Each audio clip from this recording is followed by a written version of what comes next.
परमपवित्र रामकथा, या रामकथेमध्ये आपण जाऊन पोहोचलो होतो की राम अयोध्येला आले विद्या अर्जन करून। एक दिवस विश्वामित्र आले अयोध्येमध्ये।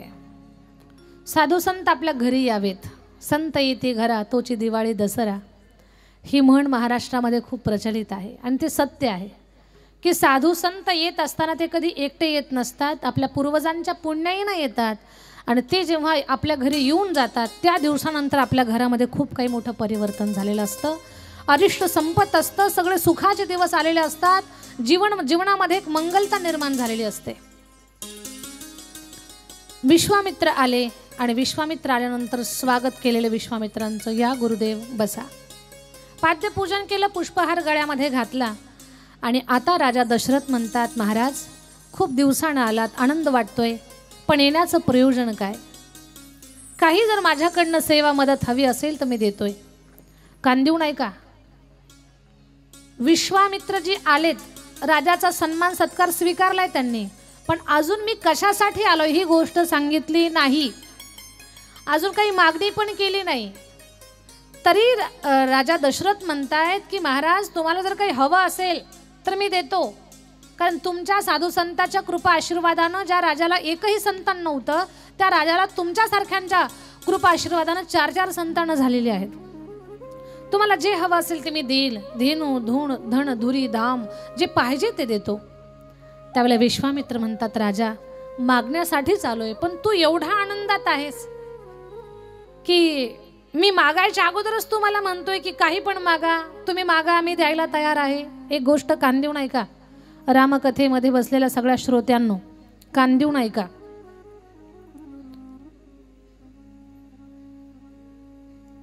आनंदात कुणाला शब्द द्यायचा नाही, रागात काही बोलून जायचं नाही आणि दुःखात कुठला निर्णय घ्यायचा नाही। या 3 गोष्टी माणसानं जीवनामध्ये सांभाळायच्या, अडचणी आपल्या जीवनात येणार नाहीत किंवा कमी प्रमाणात येतील। काय काय? आनंदात कुणाला शब्द देऊन जाऊ नका। माणसं आनंदात आले ना खूप काही शब्द देऊन जातात, मग शब्द जर करणं पूर्ण झालं नाही, शब्द सांभाळता नाही आला तर मग अडचणी होतात। काय म्हणे मोठ्या थाटानं बोलतो आणि शब्द सांभाळत नाही, मग आनंदात कुणाला काही शब्द देऊन जाऊ नका, रागात काही बोलू नका। माणसं रागात आले की काहीतरी अडमधडम बोलून जातात, समोरच्याचं मन दुखावलं जाईल। शब्द हे शस्त्र आहे, ते जपून वापरले पाहिजेत।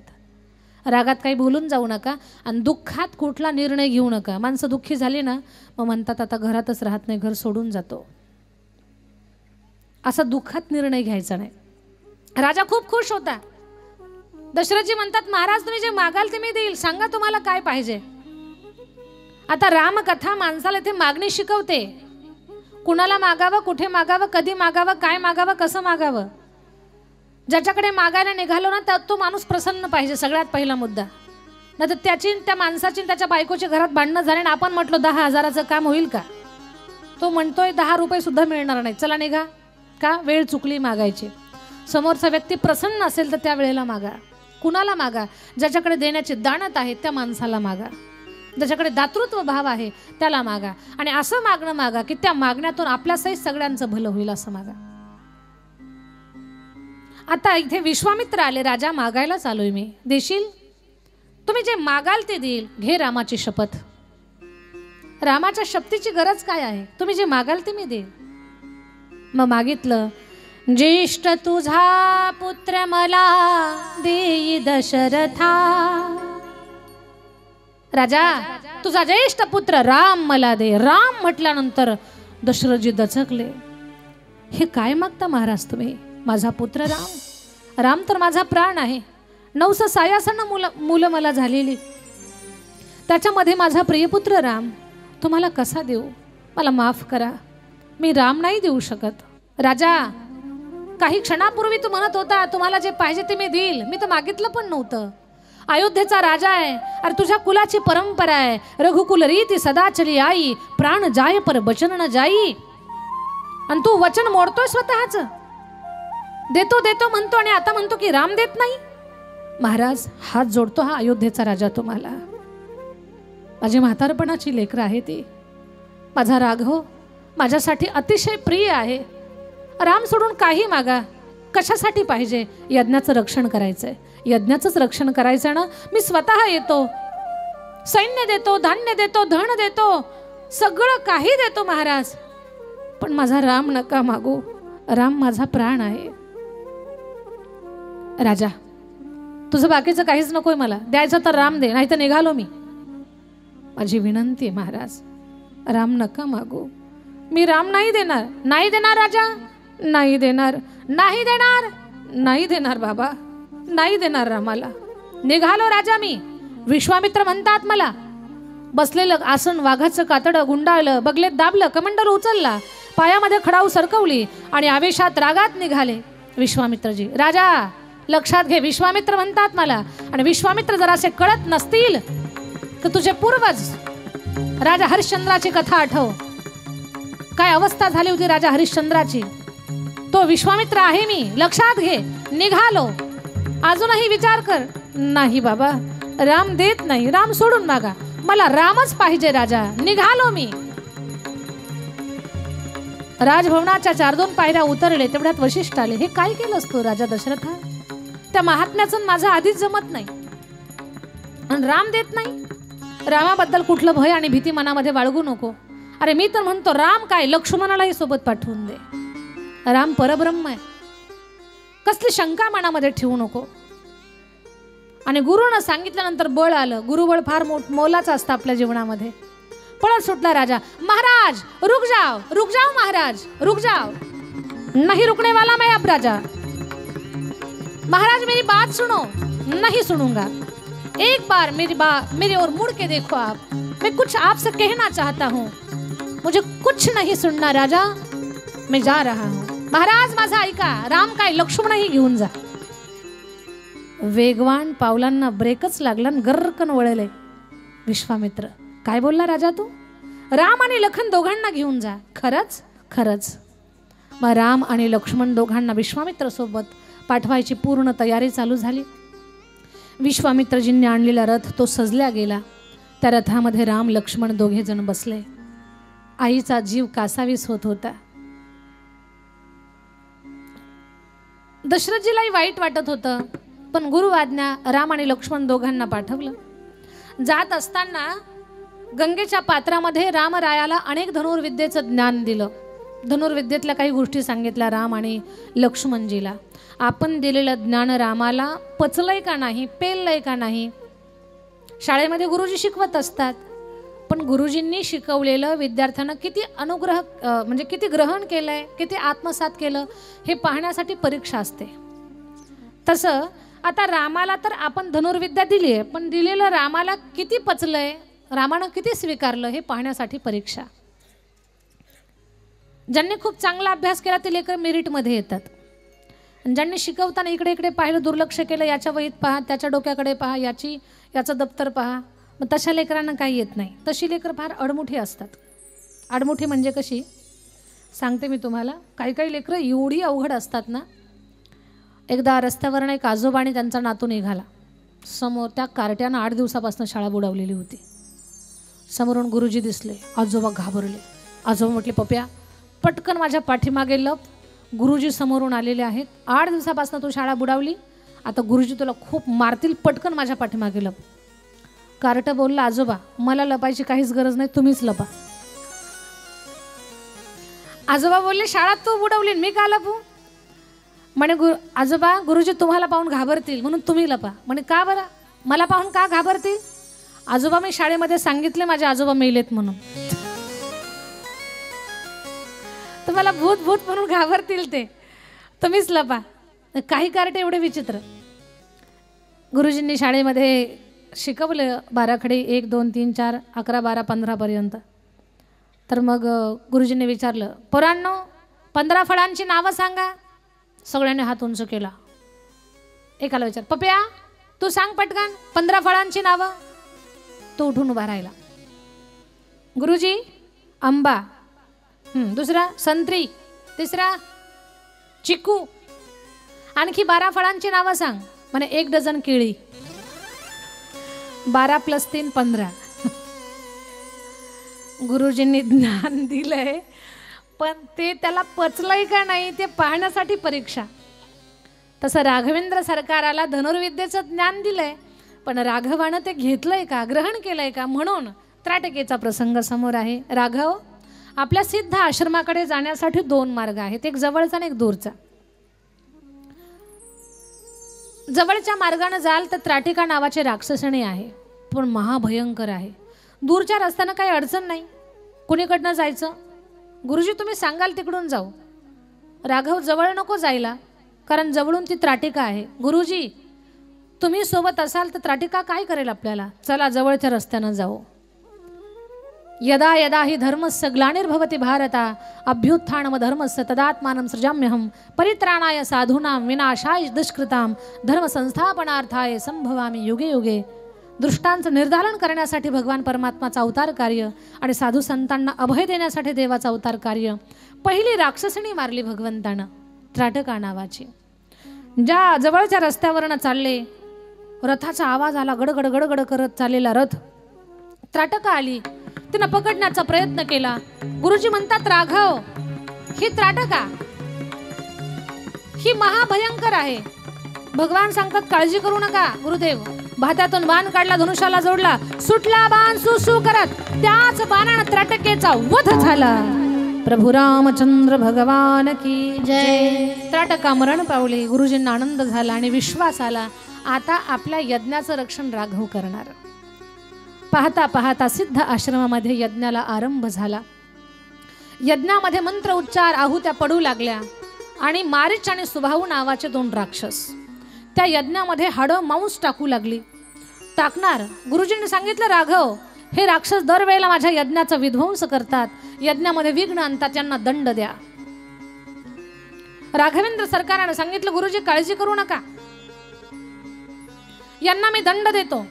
राघवेंद्र सरकारानं भात्यातून बाण काढला, धनुष्याला जोडला, सुटला बाण, एका बाणामध्ये सुभाऊ ठार केला.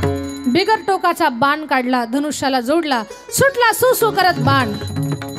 आणि बिगर टोकाच्या बाणानं राघवेंद्र सरकारानं मारीचाला बिना तिकीट पाठवलं समुद्राच्या काठावर.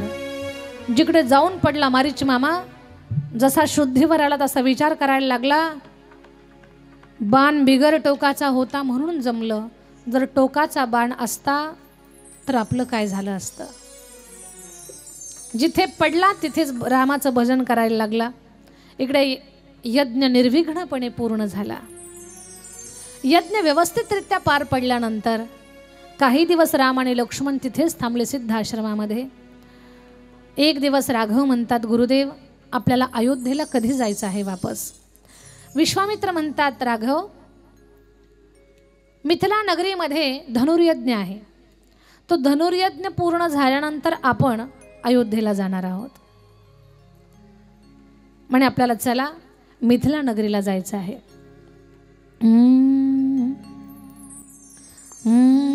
चला राघवा चला,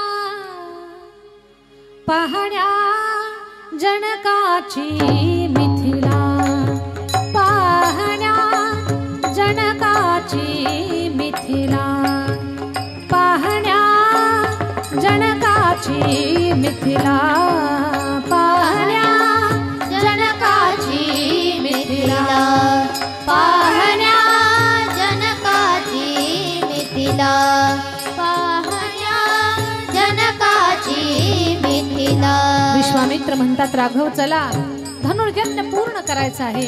देशदेशीचे राजे महाराजे राजकुमार तिथे मिथिला नगरीमध्ये आलेले आहेत.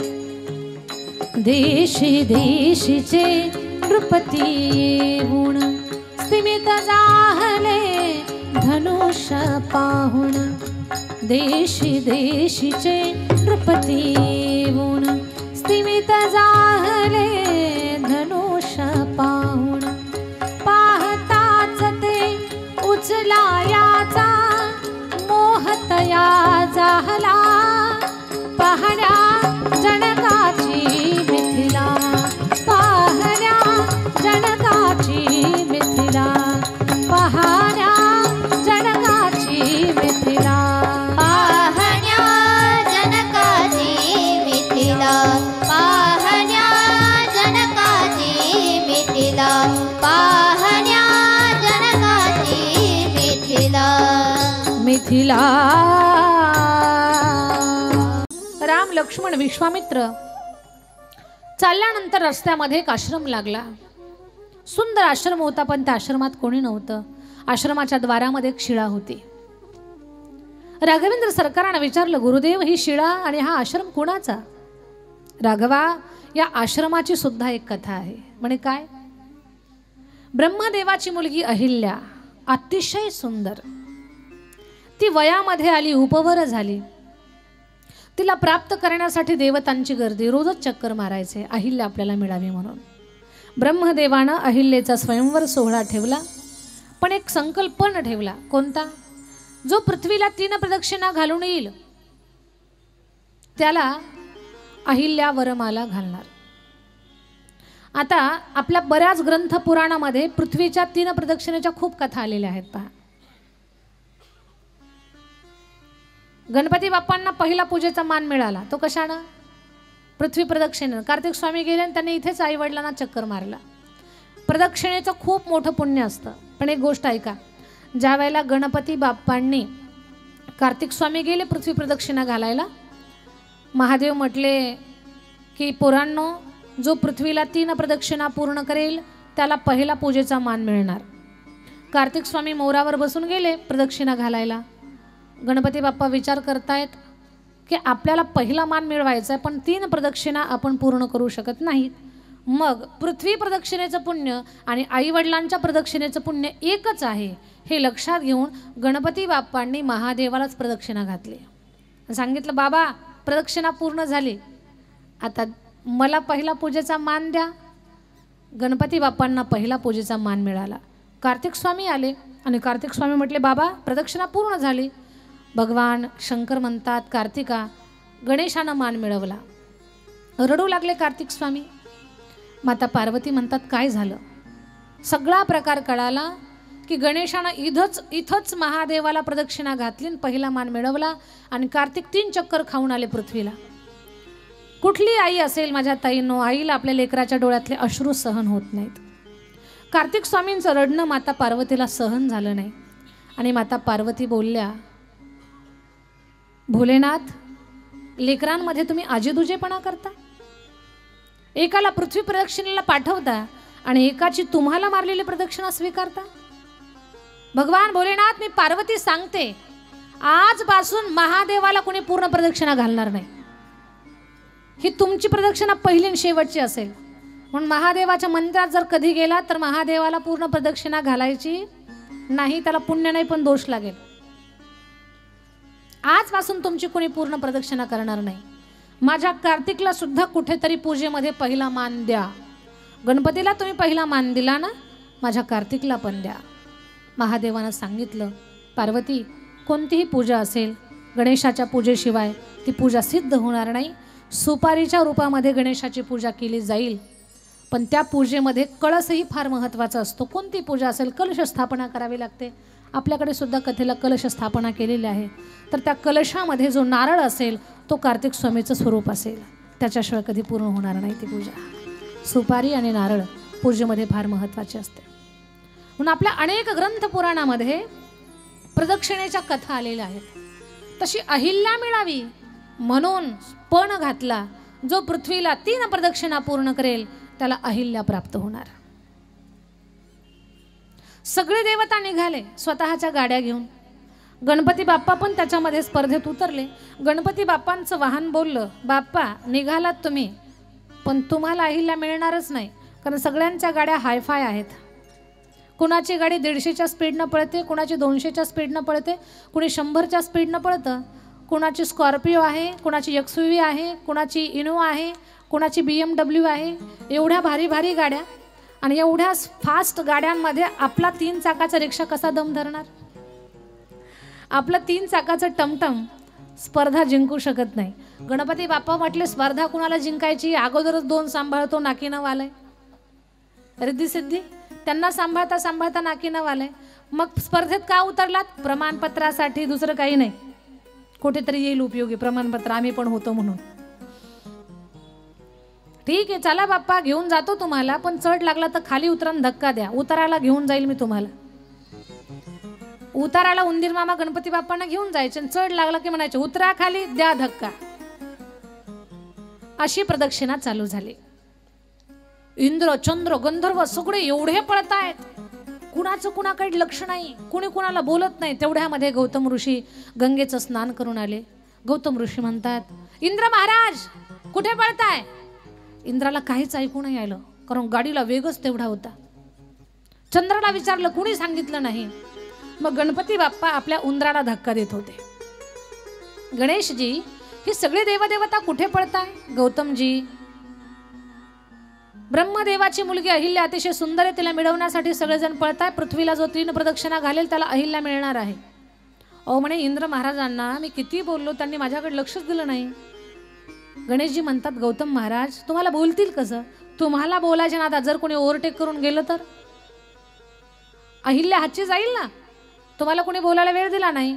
आम्ही उगा अडचणीमध्ये आहोत म्हणून आता तुम्हीच मला मदत करा, धक्का देऊ लागा, तुम्हाला एवढं सांगितल्याबद्दल. ठीक आहे. गौतमजी म्हटले, चला आपण काही या स्पर्धेमध्ये टिकू शकत नाही किंवा आपल्याच्यानं हे होणार नाही. पण पुढे जात असताना एक काळी गाई बछड्याला जन्म देत होती. बछड्याला जन्म देत असताना लक्षात आलं, वासराचं मुख गायीच्या उदरातून बाहेर येत आहे आणि एकीकडे गायीचं मुख आहे, म्हणजे द्विमुखी गाय. अशा गायीला लक्षात घ्या, वासराला ती जन्म देते, एकीकडे तिचं तोंड आहे, एकीकडे वासराचं तोंड बाहेर निघालंय. अशी गाय दिसली आणि ती जर आपली असेल गाय, संकल्प करून जर आपण ती दान केली तर पृथ्वी दानाचं पुण्यफल माणसाला प्राप्त होत आहे. एवढं महत्व आहे तशा गायीचं दान करणं. लक्षात आलंय की हे पृथ्वीचं रूप आहे, हिलाच आपण प्रदक्षिणा घालू. सध्या हिची अवस्था पृथ्वी रूपात आहे. तिला प्रदक्षिणा घातली आणि गेले गौतमजी ब्रह्मदेवाकडे. म्हणे, अशी अशी गाय बछड्याला जन्म देत होती, त्या स्थितीमध्ये तिला मी प्रदक्षिणा घातली, आता मला अहिल्या द्या. आणि वेद ग्रंथ पुराण सगळं शास्त्र चाळलं. लक्षात आलं गौतमजी बोलतायत ते बरोबर आहे. आणि अहिल्या गौतमजीला दिली. दोघांचा विवाह पूर्ण झाला. शेवटचं मंगल अष्टक चाललं होतं, तेवढ्यात इंद्र धापा टाकत आला.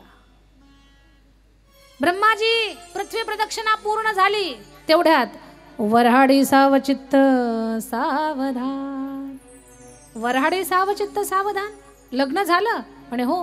गौतमजीनं, हे महात्मा आमच्या सोबत स्पर्धेत नव्हतेच तर त्यांना अहिल्या दिलीच कशी? सगळं सांगितलं. त्यांनी कशी स्पर्धा जिंकली. राग आला इंद्राला. इंद्र म्हणतात, ब्रह्माजी, अहिल्या गौतमजीला द्यायचीच होती तर आम्हाला का पळवलं? जीव धोक्यात घेऊन पळत होतो आम्ही, जीव धोक्यात घातला आमचा. कुणाला बोललो नाही, कुणाला वेळ दिला नाही, गाड्यावर गाड्या पळवतो आम्ही. एक तर डिझेलही गेलं ना, अहिल्या पण नाही मिळाली, विनाकारण त्रास झाला आम्हाला. पण याचा सूड घेईल मी. रागानं गेले इंद्र महाराज. आणि एक दिवस चंद्राचं सहाय्य घेतलं, चंद्राला कोंबडा केलं, कोंबडा आरवला. गौतम ऋषी स्नानाला गेले आणि मध्यरात्रीला इंद्र गौतमजीचं रूप धारण करून अहिल्याच्या त्या झोपडीमध्ये पर्णकुटीमध्ये आलेला आहे. मध्यरात्र आहे हे जेव्हा गौतमजीच्या लक्षात आलं, गौतमजी वापस आले. पर्णकुटीला थाप मारली. दार उघड अहिल्या. दचकली अहिल्या. माझा पती बाहेर आहे तर हा आतमध्ये कोण? इंद्र मूळ रूपात आला. अहिल्या, मी इंद्र आहे. इंद्रा दृष्टा, माझ्या पतीच्या गैरहजेरीमध्ये तू इथे आलास, चालता हो इथून. इंद्र पळत सुटला. गौतमजीनं पाहिलं, राग आला. इंद्रा, 1000 भग पडतील तुला, हे कपट केलंस तू. म्हणून इंद्रा पडली भगे, चंद्र झाला काळा, नारद चुकला चाळा भजनाचा. अहिल्या, तुला कळू नाही पती कोण आहे? दगड होऊन पडशील तू, शिळा होशील. स्वामी, माझी काहीच चूक नाही हो, मला का शाप देता तुम्ही? गडबडा लुळू लागली, माफी मागितली आणि मग अहिल्याला उपशाप दिला. याच मार्गावरनं जेव्हा भगवान राम रूपामध्ये जातील अहिल्या, तेव्हा रामचरण धुलीनं तुझा उद्धार होईल. राघव, हीच ती अहिल्या आहे, जड शिळाहून पडलेली. तुमच्या चरणाची धूल जेव्हा तिच्या शिळेला स्पर्श करेल त्या अहिल्याचा उद्धार होईल. ज्या दिशेनं वारा येतो तिकडे पाय उंच केला, रामाची चरण धुली, अहिल्याच्या त्या शिळेला स्पर्श झाली आणि अहिल्याचा उद्धार झाला. अहिल्यानं राघवेंद्र सरकाराचा जय जयकार केला. प्रभू रामचंद्र भगवान की जय. हर हर महादेव. रघुपती राघव राजा राम, पतित पावन सीताराम. रघुपती राघव राजा राम, पतित पावन सीताराम. रघुपति राघव राजा राम, पतित पावन सीताराम. रघुपति राघव राजा राम, पतित पावन सीताराम. पतित पावन सीताराम, पतित पावन सीताराम.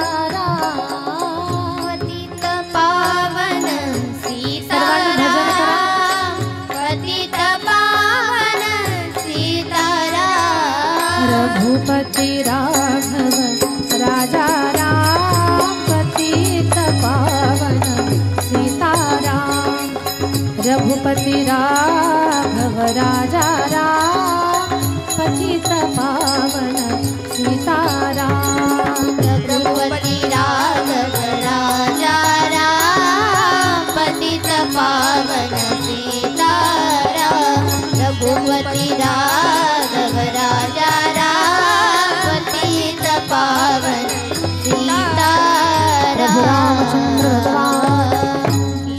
पुढे निघाले राघव. गुरुजींना विचारतात, गुरुजी मिथिला नगरीमध्ये धनुर्यज्ञाचं आयोजन करण्याचं कारण काय? गुरुजींनी सांगितलं, राघव, राजा जनकजीकडे परशुराम यांनी, भगवान परशुराम यांनी शिवधनुष्य ठेवलेलं आहे. ते शिवधनुष्य हजारो मल्लांनाही उचलता उचलत नाही. त्या शिवधनुष्याची पूजा सीतेकडे आहे. जनकजीची मुलगी जानकी, तिला सीता म्हणतात. तिच्याकडे ती सेवा आहे. ती आजूबाजूनं रोज स्वच्छ करत होती. मग आजूबाजूनं सारवून घेणं, स्वच्छ करणं, पूजा करणं. जनकजी रोज दर्शनाला यायचे, पण धनुष्याच्या बाजूबाजूला थोडासा कचरा दिसत होता.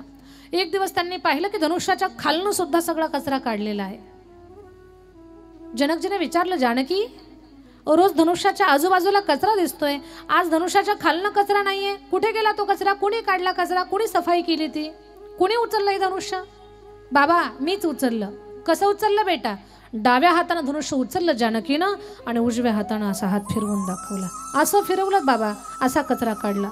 डोळे दाबले जनकजीनं. बस जानकी, धनुष्य खाली ठेव बेटा.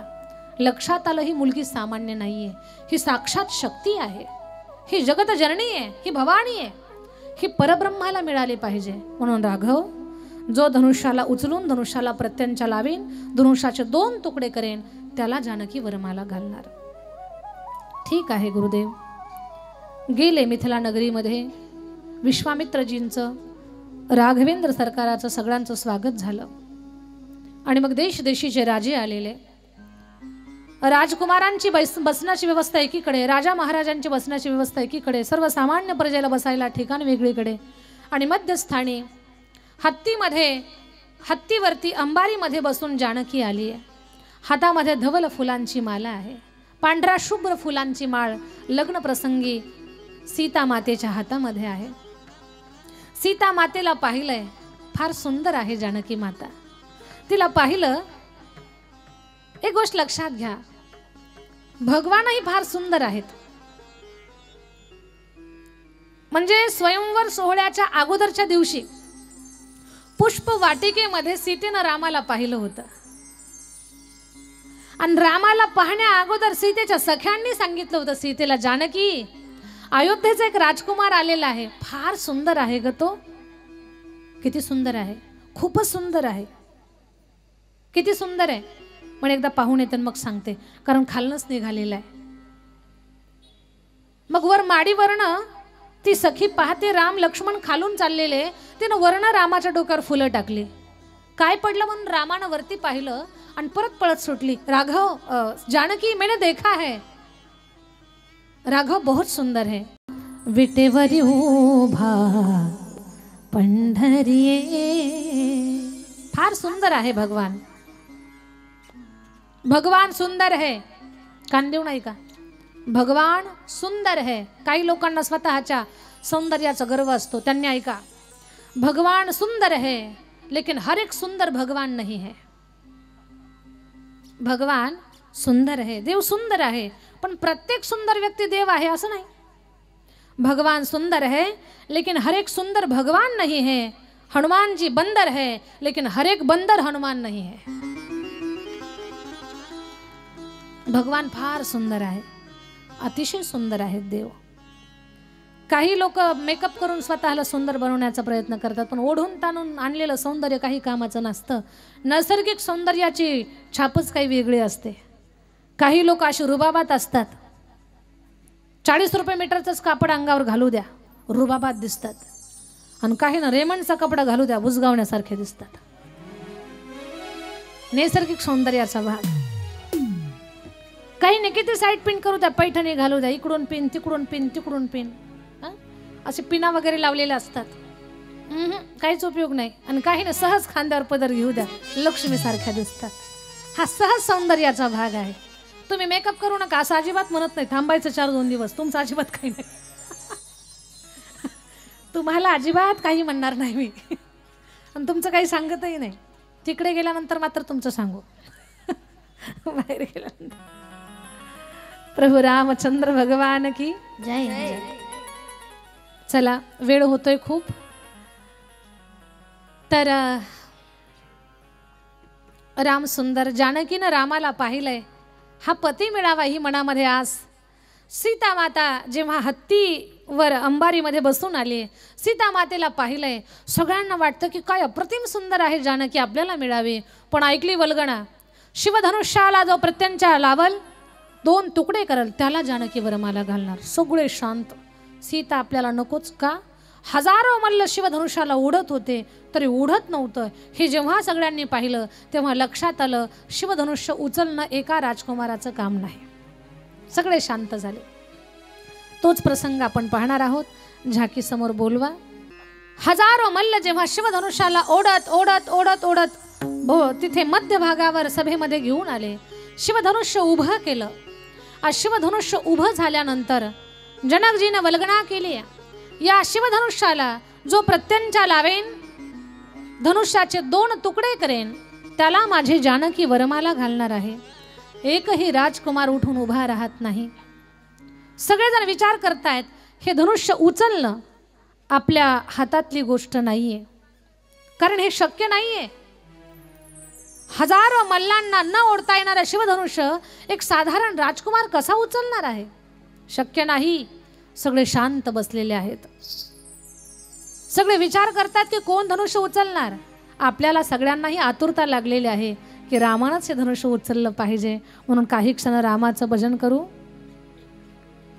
रघुपती राघव राजा राम, पतित पावन सीताराम। रघुपती राघव राजा राम, पतित पावन सीताराम। रघुपति राघव राजा राम, पतित पावन सीताराम। रघुपति राघव राजा राम, पतित पावन सीताराम। आता आपल्या या कथा मंडपामध्ये झाकी रूपात राम दरबार येणार आहे। राम दरबार येण्या अगोदर काही क्षण रामाचं भजन करणार आहोत। सीताराम सीताराम सीताराम कहिए, जाहि विधि राखे राम, वाहि विधि रहिए, वाहि विधि रहिए। सीताराम सीताराम सीताराम कहिए, जाहि विधि राखे राम, वाहि विधि रहिए, वाहि विधि रहिए। सीताराम सीताराम सीताराम कहिए, जाहि विधि राखे राम, त्राहि विधि रहिए, माहे विधि रखिए। सीताराम सीताराम सीताराम कहिए, जाहि विधि राखे राम, वाहि विधि कहिए, वाहि विधि रखिए। मुख में हो राम नाम, राम सेवा हाथ में, तू अकेला नहीं प्यारे, राम जी तेरे साथ में। मुख में हो राम नाम, राम सेवा हाथ में, तू अकेला नहीं प्यारे, राम जी तेरे साथ में। विधि का विधान जान, हानि लाभ सहिए, विधि का विधान जान, हानि लाभ सहिए। जाहि विधि राखे राम, वाहि विधि रहिए, वाहि विधि रहिए। सीताराम सीताराम सीताराम कहिए, जाहि विधि राखे राम, वाहि विधि रहिए, वाहि विधि रहिए। सीताराम सीताराम सीताराम कहिए, जाहि विधि राखे राम, ताहि विधि रहिए, वाहि विधि रखिए। सीताराम सीताराम सीताराम कहिए, जाहि विधि राखे राम, वाहि विधि रहिए, वाहि विधि रहिए। जय हो जय हो।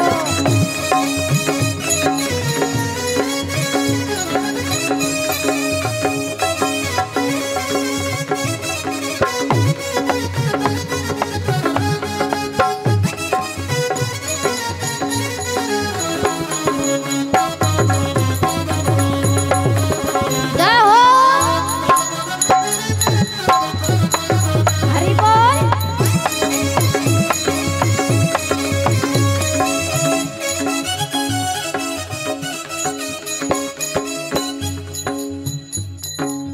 जिंदगी की डोर सो हाथ दीनानाथ के, महलों में राखे चाहे झोपड़ी में बास दे। धन्यवाद निर्विवाद राम राम कहिए, धन्यवाद निर्विवाद राम राम कहिए।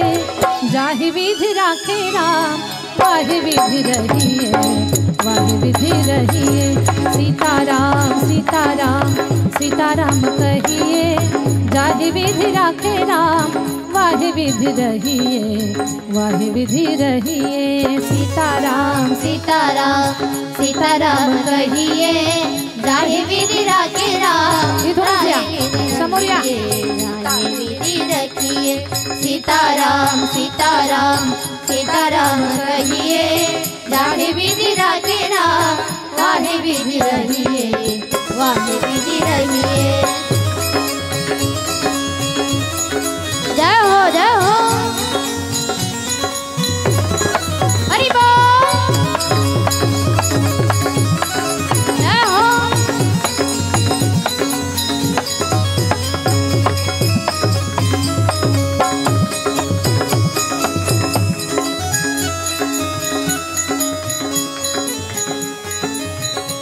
चला चला।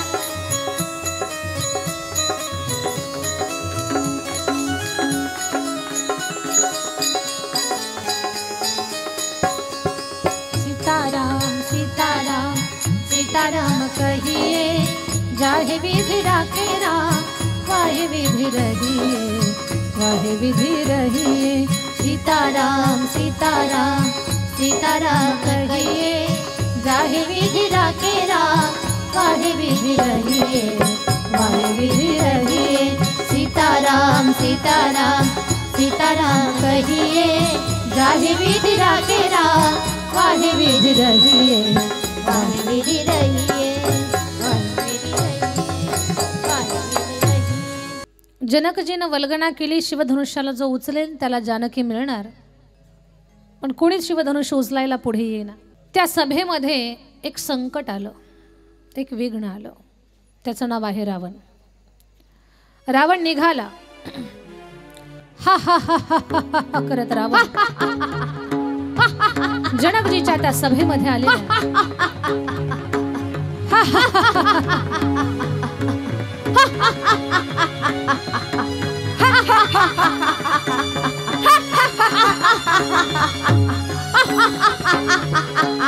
रावणाला आलेलं पाहिलं सीतामाई थोडीशी घाबरली.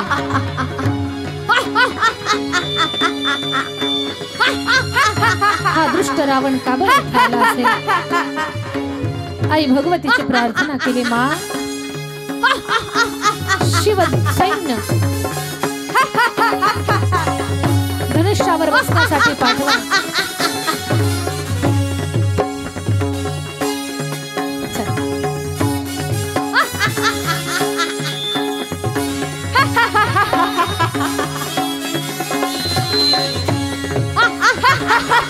आणि रावण म्हणतोय, जनकजी तुम्ही मला बोलावलं नाही, आता धनुष्य उचलतो आणि सीतेला प्राप्त करतो.